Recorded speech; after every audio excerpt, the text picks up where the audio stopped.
नमस्कार, मैं प्रत्युष कुमार आप सभी का स्वागत करता हूं सरदा कारखाना के इस यूट्यूब चैनल पर। हम लोग इकोनॉमिक्स का जो सेक्शन या फिर जो सीरीज़ स्टार्ट हुआ था उस सीरीज़ को आगे बढ़ाते हुए आज उसका वीडियो नंबर 3 को पढ़ेंगे।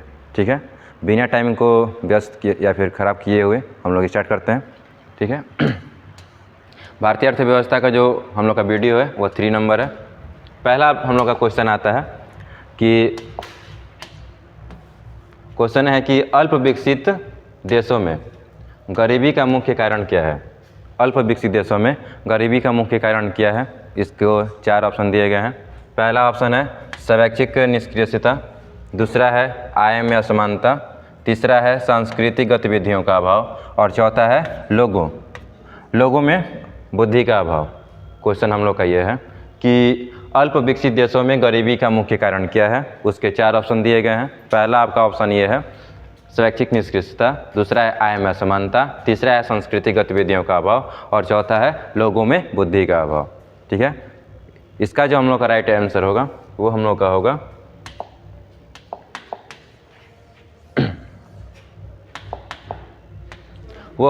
आय में असमानता, क्योंकि स्वैच्छिक निष्क्रियता से किसी भी देश जो है अल्प विकसित नहीं हो सकता है, क्योंकि कोई भी नहीं चाहेगा कि हम अल्प विकसित हों।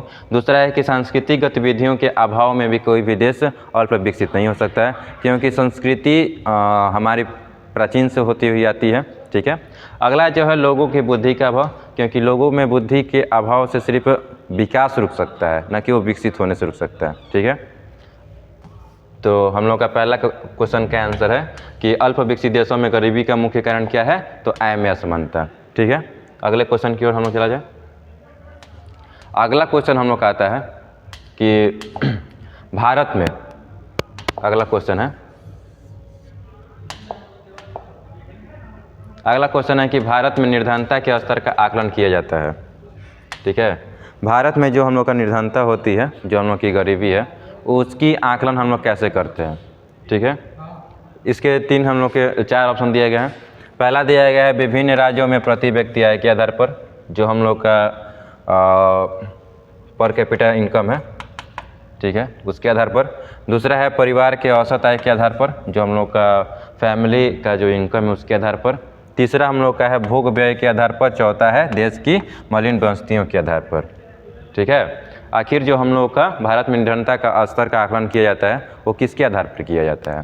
ठीक है, इसके 4 ऑप्शन दिए गए हैं। 4 ऑप्शन में से जो हम लोग का राइट आंसर होगा वो होगा परिवार के औसत आय के आधार पर। ठीक है, जो हम लोग का फैमिली यूज करता है, जितना हम लोग आय का उपयोग करते हैं उसके आधार पर हम लोग भारत में प्रति व्यक्ति या फिर हम लोग निर्धनता का मापन करते हैं। ठीक है, अगला जो हम लोग का टॉपिक आता है, अगला जो हम लोग का क्वेश्चन है क्वेश्चन नंबर 3। क्वेश्चन नंबर 3 जो है वो हम लोग का ये है कि क्वेश्चन नंबर 3 है कि 20 सूत्री कार्यक्रम को प्रारंभ किया था। जो हम लोग का 20 सूत्री कार्यक्रम थी गरीबी को लेकर, उसको किसने प्रारंभ किया है। उसके 4 ऑप्शन दिए गए हैं। पहला दिया गया है जवाहरलाल नेहरू, दूसरा दिया गया है लाल बहादुर शास्त्री। ठीक है, तीसरा दिया गया है विश्वनाथ प्रसाद सिंह, चौथा दिया गया है इंदिरा गांधी। ठीक है, आपको 4 ऑप्शन दिए गए हैं कि 20 सूत्री कार्यक्रम को स्टार्ट किसने किया था। पहला ऑप्शन है आपका जवाहरलाल नेहरू, दूसरा है लाल बहादुर शास्त्री, तीसरा आपको दिया गया है विश्वनाथ प्रसाद सिंह और चौथा है इंदिरा गांधी। इसका जो राइट आंसर हो जाएगा वो हो जाएगा इंदिरा गांधी। ठीक है, कुछ सूत्री कार्यक्रम है, जैसे 14 सूत्री जो कार्यक्रम थी, ठीक है, वो हम लोग के मोहम्मद अली जिन्ना ने मांगा था। हम लोग के नहीं, ठीक है, मोहम्मद अली जिन्ना ने मांगा था। ठीक है, उसके बाद यही ज़्यादातर क्वेश्चन आता है कि 14 सूत्री का जो मांग थी वो किसने किया था, तो किए थे मोहम्मद अली जिन्ना ने। क्वेश्चन हम लोग का यह था कि 20 सूत्री कार्यक्रम को प्रारंभ किसने किया था, तो इंदिरा गांधी ने। ठीक है, अगला हम लोग का क्वेश्चन आता है क्वेश्चन नंबर 4। क्वेश्चन नंबर जो हम लोग का 4 आता है वो आता है कि गरीबी की तीव्रता के माप के लिए सबसे उपयुक्त है। जो हम लोग गरीबी जो बढ़ रही है उसकी तीव्रता को हम लोग कैसे मापेंगे या फिर कैसे नापेंगे। ठीक है, इसमें पहला है मानव विकास सूचकांक के द्वारा, जो हम लोग का मानव विकास सूचकांक है उसके द्वारा। दूसरा है लिंग असमानता के सूचकांक के द्वारा, जो हम लोग का सेक्स रेशियो का जो असमानता है उसके आधार पे। तीसरा है हम लोग के मानव गरीबी सूचकांक के द्वारा, ठीक है, जो हम लोग के मानव गरीब हैं उनके आधार पर। और चौथा है बहुआयामी सूचकांक के द्वारा, ठीक है। 4 ऑप्शन दिए गए हैं। क्वेश्चन हम लोग का ये है कि गरीबी की तीव्रता के माप के लिए सबसे उपयुक्त आधार कौन सा है, ठीक है। इसका जो हम लोग का राइट आंसर हो जाएगा तो वो हम लोग का हो जाएगा वो हम लोग का होगा बहुआयामी गरीबी सूचकांक के द्वारा, ठीक है। गरीबी सूचकांक को कैसे नापते हैं तीव्रता को, तो बहुआयामी गरीबी सूचकांक के द्वारा, ठीक। अगला जो हम लोग का क्वेश्चन आ रहा है वो हम लोग का क्वेश्चन है कि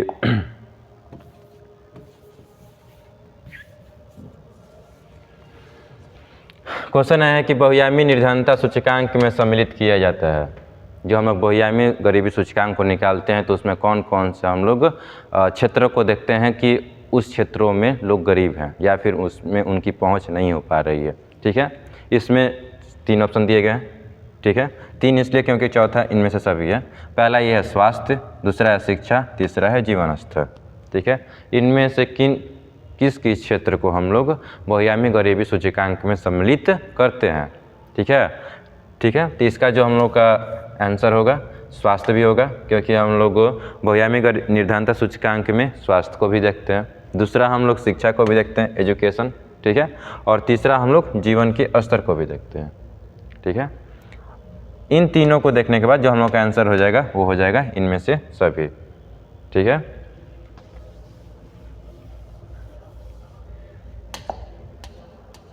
अगला जो हम लोग का क्वेश्चन आता है, क्वेश्चन हम लोग का ये आता है कि भारतीय आय में सर्वाधिक योगदान किसका है।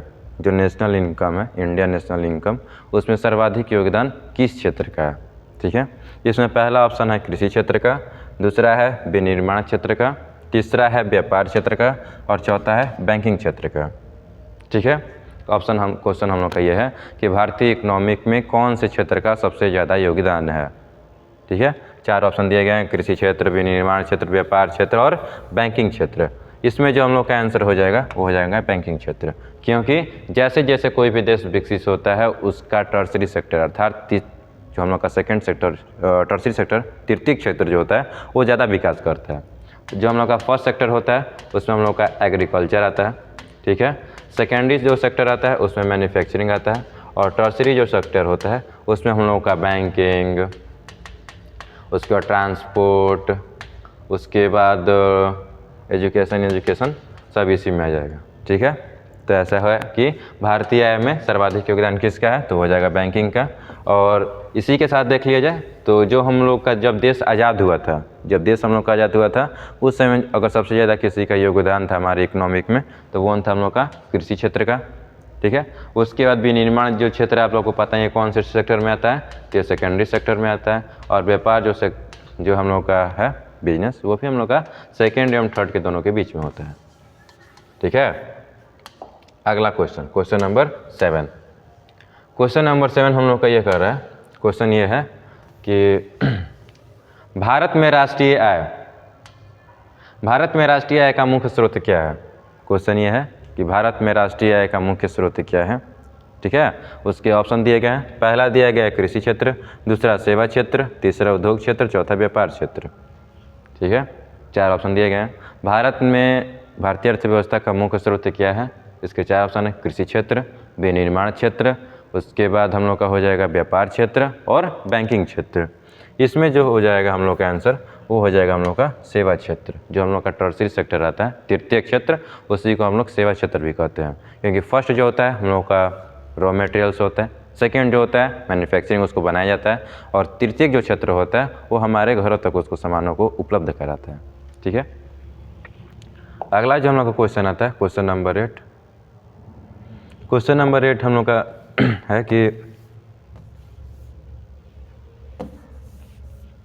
वर्तमान में भारत की राष्ट्रीय आय में किस क्षेत्र का सर्वाधिक योगदान है, ठीक है। वर्तमान में अभी के जो हम लोग का इकोनॉमिक चल रहा है इंडियन इकोनॉमिक, उसमें भारत में किस क्षेत्र का योगदान सबसे ज़्यादा है।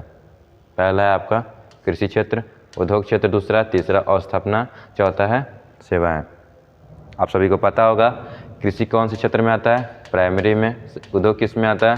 सेकेंडरी में। और स्थापन मतलब जो बनाया जाता है, विनिर्माण, ये भी सेकेंडरी में हो जाएगा। और सेवाएं जो हम लोग का हो जाएगा वो हम लोग का टर्सरी सेक्टर अर्थात तृतीय क्षेत्र में हो जाएगा। तो वर्तमान में किस क्षेत्र का योगदान भारतीय अर्थव्यवस्था में सबसे ज़्यादा है? ठीक है, तो वो हम लोग का हो जाएगा जीडीपी में सबसे ज़्यादा योगदान किसका है बताइए आप सब?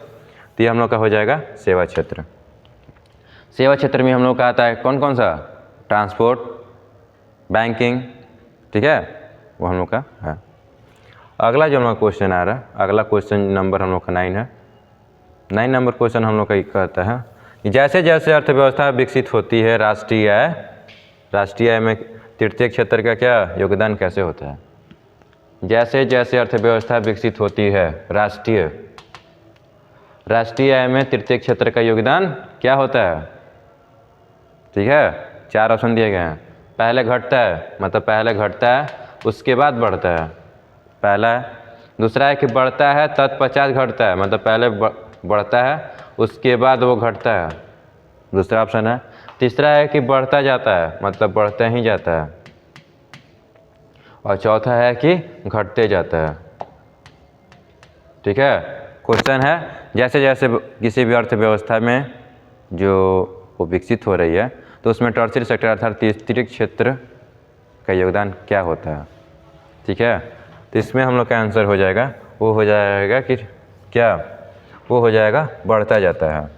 और आपको बता दें कि जैसे जैसे हमारा देश विकसित होता जाएगा वैसे वैसे हम लोग का जो प्राइमरी सेक्टर है, जो प्राथमिक क्षेत्र है, उसका योगदान जो है वो घटेगा। ठीक है, और जो हम लोग का टर्सरी सेक्टर है इसका योगदान हमेशा बढ़ेगा। जब हम लोग का प्रथम पंचवर्षीय योजना आया था, जब भारत आज़ाद हुआ था, उस समय जो हम लोग का फर्स्ट प्राइमरी सेक्टर था उसका योगदान था 51% प्राइमरी सेक्टर का, जो आज घटकर शायद हो गया है 19%। ठीक है, हमारा देश अब विकसित हो रहा है, इसलिए हो रहा है। ठीक है, क्वेश्चन यह था कि जैसे जैसे भारत की अर्थव्यवस्था या फिर किसी भी देश की अर्थव्यवस्था विकसित होती है उसमें टर्सरी सेक्टर मतलब तृतीय क्षेत्र में क्या होता है? तो हमेशा बढ़ता जाता है। ठीक है, अगला क्वेश्चन हम लोग का आता है क्वेश्चन नंबर 10। क्वेश्चन नंबर 10 ये कह रहा है कि भारत में राष्ट्रीय न्याय दर्श की स्थापना कब हुई थी? भारत में राष्ट्रीय न्याय दर्श की स्थापना कब हुई थी? ठीक है, क्वेश्चन है कि देश में राष्ट्रीय न्याय दर्श की स्थापना कब हुई थी? इसके 4 ऑप्शन दिए गए हैं। पहला ऑप्शन है आपका 49, दूसरा है 50, तीसरा 51, चौथा 56। ठीक है, भारत में एनएसएस की स्थापना कब की गई थी? इसको राष्ट्रीय न्याय दर्श को शायद एनएसएस भी कहते हैं। ठीक है, एनएसएस, इसकी स्थापना जो हुई थी 1950 में हुई थी। ठीक है, अगला क्वेश्चन हम लोग का आ रहा है। अगला क्वेश्चन क्या है? अगला क्वेश्चन है कि CSSO जो हम लोग का है राष्ट्रीय या फिर केंद्रीय सांख्यिकी संगठन, जो हम लोग का NSO है या फिर ठीक है, NSO का जो हम लोग की स्थापना हुई थी वो कब हुई थी? 4 ऑप्शन दिए गए, वही 50, 51, 52, 56। ठीक है, NSS, पीछे का क्वेश्चन क्या था? NSS की स्थापना कब हुई थी? 1950 में हुई थी।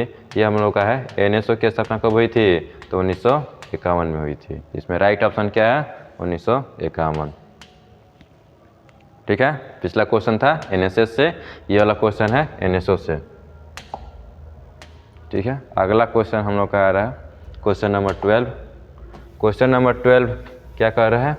तो क्वेश्चन नंबर 12 कह रहा है कि भारत में चालू मूल्यों के आधार पर प्रति व्यक्ति न्यूनतम आय वाला राज्य कौन सा है? ठीक है, चालू जो वित्त आय होता है, वित्त वर्ष होता है, उस पर सबसे कम प्रति व्यक्ति आय वाला राज्य कौन सा है? 4 ऑप्शन है। पहला है बिहार, दूसरा उड़ीसा, तीसरा राजस्थान, चौथा गुजरात। ठीक है, इसके 4 ऑप्शन हैं।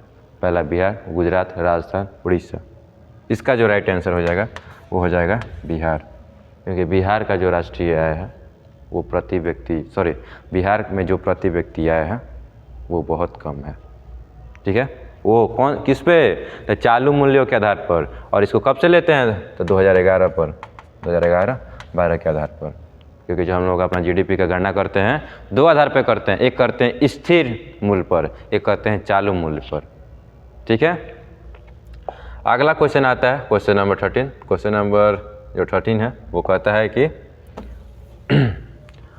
1867-68 में, कब 1867-68 में प्रति व्यक्ति आय 20 रुपया किसने बताया था? क्वेश्चन है क्या है कि 1867-68 में भारत में प्रति व्यक्ति आय 20 रुपया थी। यह सर्वप्रथम अभिनिश्चित किसने निश्चित किया था? ठीक है, 4 ऑप्शन दिए गए हैं, रानाडे, हंटर, दत्त, नरौजी। ठीक है, इसका जो हम लोग का आंसर हो जाएगा रानाडे, हंटर, दत्त या नरौजी, तो इसमें हम लोग का हो जाएगा नरौजी। ठीक है, और नरौजी ही नहीं बताया था क्या? धन निष्कासन का सिद्धांत, ड्रेन का सिद्धांत। ठीक है, तो ये कोई पूछ सकता है कि भारत में सबसे पहले राष्ट्रीय आय की गणना किसने किया था, सॉरी प्रति व्यक्ति आय की गणना किसने किया था? तो दादा भाई नरौजी ने 1867-68 में। बहुत बढ़िया। अगला क्वेश्चन हम लोग का आता है क्वेश्चन नंबर 14। क्वेश्चन नंबर 14 ये है कि ड्रेन का सिद्धांत, जो हम लोगों ने पीछे वर्णन किया है। क्वेश्चन ये है कि ड्रेन के सिद्धांत का प्रतिपादन किसने किया था? ठीक है, ऑप्शन है तिलक, नरौजी, गोखले और रानाडे। ड्रेन के सिद्धांत का प्रतिपादन किसने किया था? तो इसमें भी हम लोग का आंसर हो जाएगा दादा भाई नरौजी ने। और इनकी जो पुस्तक है the poverty British rule in India, इसी में इसका वर्णन किया गया है, ड्रेन का सिद्धांत, कि कैसे भारत का धन ब्रिटेन जा रहा है। ठीक है, अगला जो हम लोग का क्वेश्चन आता है वो क्वेश्चन आता है क्वेश्चन नंबर 15। शायद यही आज हम लोग का लास्ट क्वेश्चन है। क्वेश्चन ये है कि हिंदू वृद्धि दर किससे संबंधित है? हिंदू वृद्धि दर किससे संबंधित है? इसका जो 4 है, प्रति व्यक्ति आय से, राष्ट्रीय आय से, साक्षरता से, जनसंख्या से, हिंदू वृद्धि दर जो होती है वो किससे संबंधित है? ठीक है, इसका जो हम लोग का राइट आंसर हो जाएगा वो हो जाएगा राष्ट्रीय आय से। ठीक है, इस सीरीज को जो हम लोग के 15 क्वेश्चन हैं इस सीरीज में, उसको 1 मिनट में रिवीजन कर लिया जाए। ठीक है,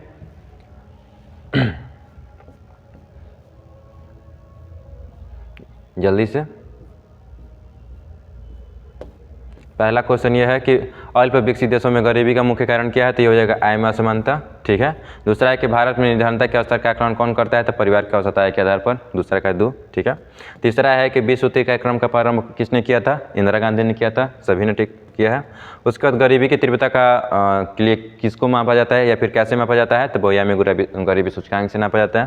क्वेश्चन नंबर 5 ये कहता है कि बहुआयामी निर्धनता सूचकांक में सम्मिलित होता है, क्या होता है? तो स्वास्थ्य, शिक्षा और जीवन स्तर, चारों होता है। क्वेश्चन नंबर 6 हम लोग का यह है कि भारतीय आय में सर्वाधिक योगदान किसका है? तो वो हो जाएगा हम लोग का बैंकिंग क्षेत्र का हो जाएगा।